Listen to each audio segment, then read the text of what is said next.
এই মৌমাছিটি ফুল থেকে মধু সংগ্রহ করছিল, তাও আবার হাঁসের বাগানের থেকে। এখানে কি হচ্ছে? হাঁস মৌমাছির মধু থেকে একটু চেটে খেয়ে দেখে। এরপর মৌমাছি মধু নিয়ে চলে যায়। আর এদিকে হাঁসের মাথায় একটি দুষ্ট বুদ্ধি আসে। মৌমাছির বাসা থেকে মধু চুরি করে নিয়ে কেক বানিয়ে খাওয়ার প্ল্যানিং করে। এরপর হাঁস দৌড়ে বাইরে চলে যায় মৌমাছিকে খোঁজার জন্য, যাতে মৌমাছির বাসা থেকে মধু চুরি করে আনতে পারে। এদিকে মৌমাছি মধু নিয়ে যাচ্ছিল, হঠাৎ হাঁসের সঙ্গে দেখা হয়ে যায়। মৌমাছি হাঁসের হাত থেকে বাঁচার জন্য শর্টকাট নেয়, আর এদিকে হাঁস মৌমাছিকে দেখে ফেলে। कैसा लगा मेरा मजाक?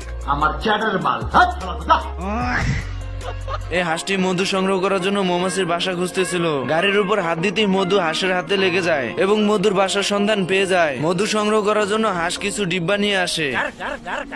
হাঁস তো ডিব্বায় করে মধু চুরি করে নিয়ে যায়। এদিকে মৌমাছি মধু নিয়ে আসে বাসায় রাখার জন্য। মধু বাসায় ঢেলে বাসাটি চেক করতেই দেখে মধু সব চুরি হয়ে গেছে। এরপর এদিক ওদিক তাকিয়ে হাঁসকে দেখে হাঁসের উপর আক্রমণ চালায়। মৌমাছিকে আক্রমণ করতে আসতে দেখে হাঁস পিছনে প্রোটেকশন লাগিয়ে ফেলে, যাতে মৌমাছির আক্রমণে হাঁসের কিছু না হয়। कैसा लगा मेरा मजाक? साले को बम से उड़ा दूंगा एक बार हाथ में आ जाए तो। এরপর মৌমাছি ক্যাকটাসের কাঁটা পিছনে লাগিয়ে হাঁসের উপর আক্রমণ করে।